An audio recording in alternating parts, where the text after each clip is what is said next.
नमस्कार दोस्तों, मैं सिद्धार्थ प्रजापति आपका अपने YouTube चैनल पर फिर से स्वागत करता हूं। तो दोस्तों, जैसे कि आप लोग जानते होंगे कि हमने पिछले लेक्चर में प्रकाश की प्रकृति के बारे में पढ़ा था। तो दोस्तों, आज उसी सेशन को जारी रखते हुए मैं पार्ट 2 इसका लेकर आया हूं, जिसमें मैं उसी से संबंधित यानी प्रकाश की प्रकृति के संबंधित जितने भी क्वेश्चन एग्जाम में पूछे गए हैं उसको आज क्या होगा, हम सॉल्व करेंगे। तो क्या करिएगा दोस्तों, वीडियो को अंत तक देखिएगा, तभी आपको क्या होगा, अच्छे समझ में आएगा। और जिन लोगों ने इसका पहले लेक्चर नहीं देखा वो क्या होगा, इसका मैं लिंक डिस्क्रिप्शन में डलवा दूंगा। आप क्या करिएगा, एक बार देखिएगा, तभी आपको ये अच्छे से समझ में आएगा।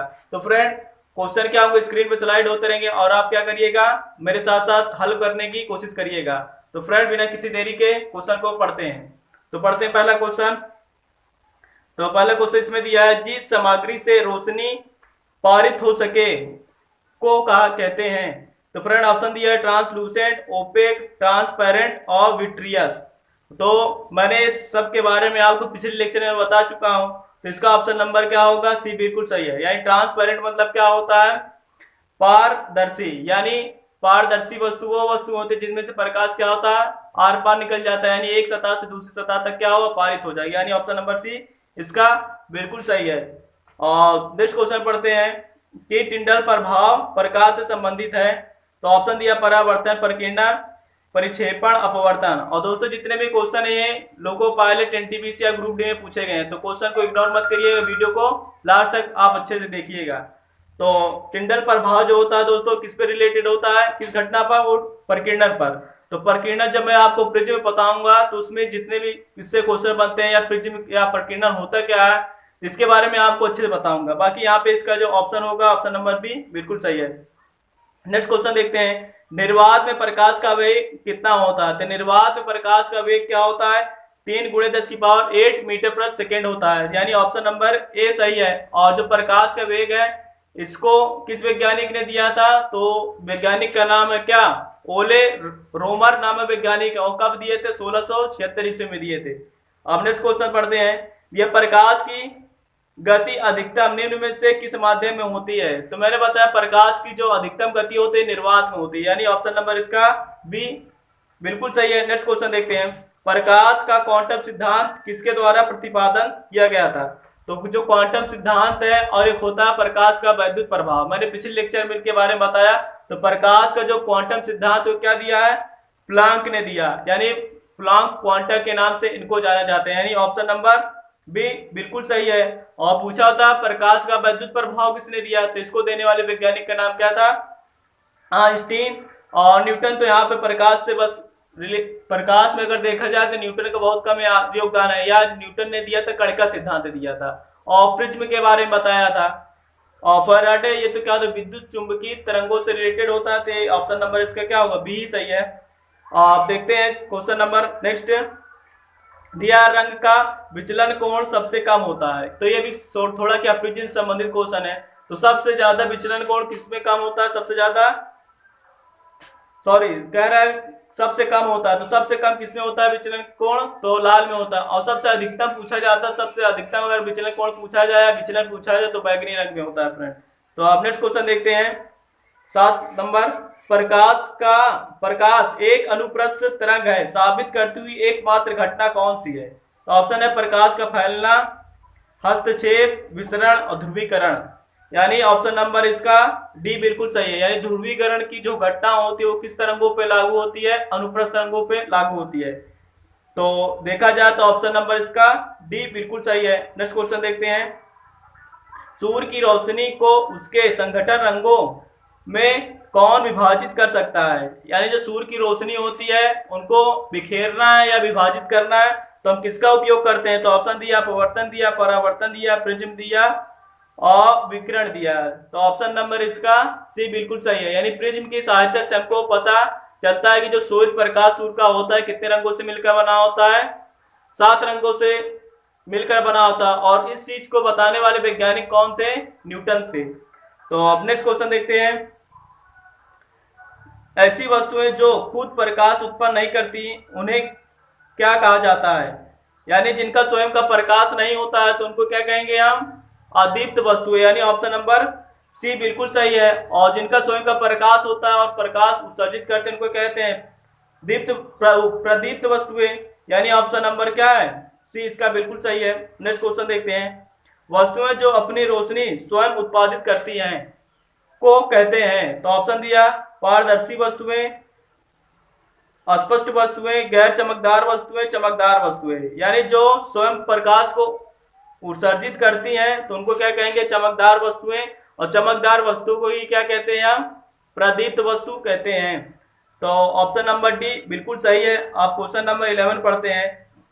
दिया है किस साल में ओले रोमर ने इतिहास में पहली बार प्रकाश की गति को मापा था। तो मैंने इससे पहले आपको बताया, इससे पहले वाले लेक्चर में भी इसकी पूरा डिटेल में बताया हूं मैं।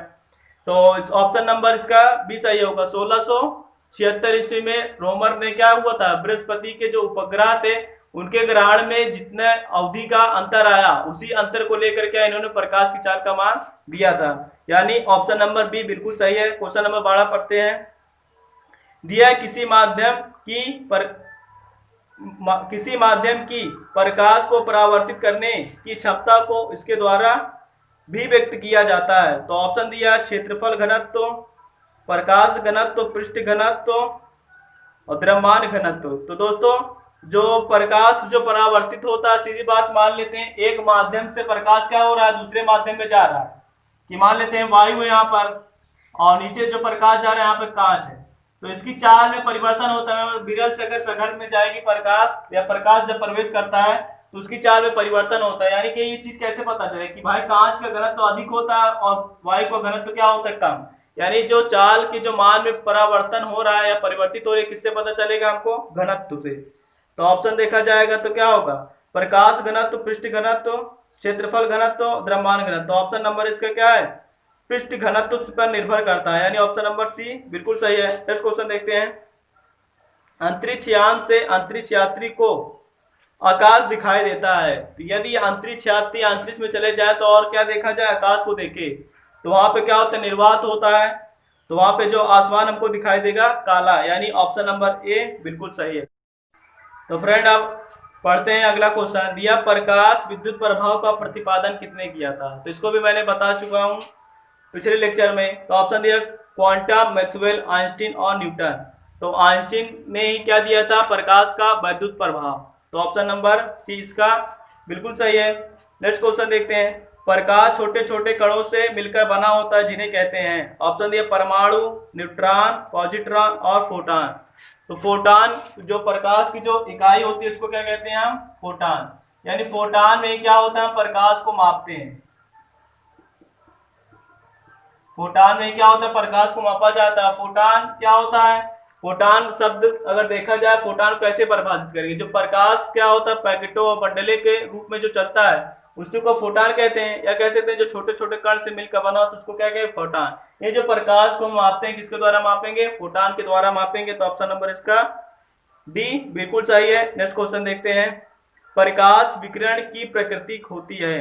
तो ऑप्शन दिया तरंग के समान, कण के समान, उपयुक्त दोनों, इनमें से कोई नहीं। तो मैंने आपको बताया था प्रकाश जो होता है, प्रकाश जो होता है दो प्रकार की प्रकृति को दर्शाता है। पहला क्या होगा, तरंग को दर्शाएगा और दूसरा क्या होता है, कण को। तो कुछ घटनाएं मैंने जैसे बताए थे, जैसे परावर्तन हुआ, अपवर्तन हुआ, अवतीकरण और विवर्तन और ध्रुवीकरण। यानी ये जितनी भी घटनाएं होंगी प्रकाश के किस प्रकृति को दर्शाती है, कण प्रकृति को दर्शाएंगी, सॉरी तरंग प्रकृति को दर्शाएंगी। और कण प्रकृति में क्या आता है, क्वांटम प्रभाव, और क्या आता है, वैद्युत प्रभाव, और मान लेते प्रकीर्णन। प्रकीर्णन या आदि घटनाएं क्या होगी, प्रकाश के कण प्रकृति को दर्शाती है। यानी अगर देखा जाए तो प्रकाश क्या होता है, एक बार में क्या अलग अलग घटना अगर जैसे हो रही थी, जैसे एक बार में क्या हो गई, दोनों प्रकृति को प्रदर्शित कर सकता है। यानी प्रकाश अगर देखा जाए तो ऑप्शन नंबर इसका सी बिल्कुल सही है। यानी जो प्रकाश होता है दोनों प्रकृति पाई जाती है, और इसी बेस पर प्रकाश को क्या कहते हैं, द्वैत प्रकृति वाला। यानी प्रकाश में क्या होते हैं, दो प्रकार के गुण पाए जाते हैं। नेक्स्ट क्वेश्चन देखते हैं। दिया है जब प्रकाश किरण एक माध्यम से दूसरे माध्यम में प्रवेश करती है तो इसकी ऑप्शन दिया है तरंग दैर्ध्य समान बनी रहती है, आवृत्ति समान बनी रहती है, और तरंग दैर्ध्य बढ़ जाती है, आवृत्ति बढ़ जाती है। तो फ्रेंड आप ध्यान दीजिएगा, कुछ इससे कई सारे क्वेश्चन बनते हैं एग्जाम में, तो मैं आपको बता दे रहा हूं।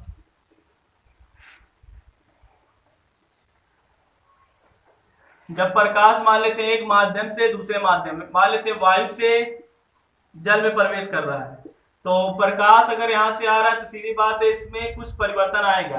तो पहला परिवर्तन आता है क्या, चाल की। चाल क्या होगी, प्रकाश की क्या होगी, घट बढ़ जाएगी, माध्यम में डिपेंड करती है। सघन से विरल में पहुंचेगा तो बढ़ेगी, और विरल से सघन में पहुंचेगा तो घटेगी, यानी चाल में परिवर्तन आता है। और दूसरा क्या आएगा, दूरी में, और तीसरा क्या होता है, तरंग दैर्ध्य।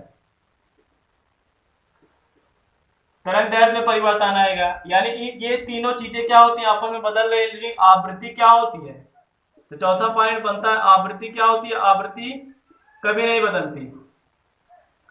यानी जो प्रकाश चाहे एक माध्यम से दूसरे माध्यम में जाए, चाहे कहीं भी चला जाए, कि आवृत्ति जो होती है हमेशा क्या होगी, समान रहती है। यानी आप ऑप्शन को मिलाते हैं इसमें, तो दिया है आवृत्ति समान बनी रहती है, यानी ऑप्शन बी क्या है इसका, बिल्कुल सही है। आप तरंग दैर्ध्य क्या होती है, बढ़ जाती है और समान बनी रहती है कंडीशन में, या माध्यम समान रहेगा तरंग दैर्ध्य भी समान होगी। तो देखा जाए तो ऑप्शन नंबर बी इसका बिल्कुल सही है। नेक्स्ट क्वेश्चन देखते हैं, प्रकाश का रंग निर्धारित करता है इसके, तो ऑप्शन दिया आयाम से, तरंग दैर्ध्य से, तीव्रता से, वेग से।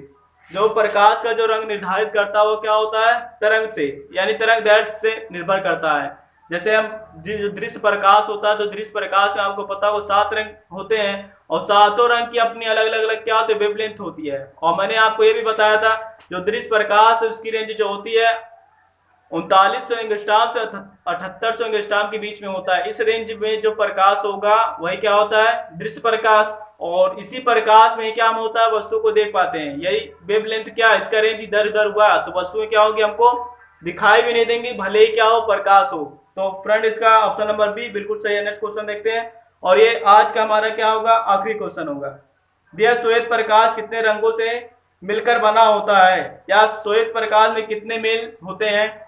तो ऑप्शन दिया 8, 6, 7 और 4। तो जो श्वेत प्रकाश होता है 7 रंगों से मिलकर बना होता है, और इस चीज को किसने बताया था, न्यूटन ने बताया था।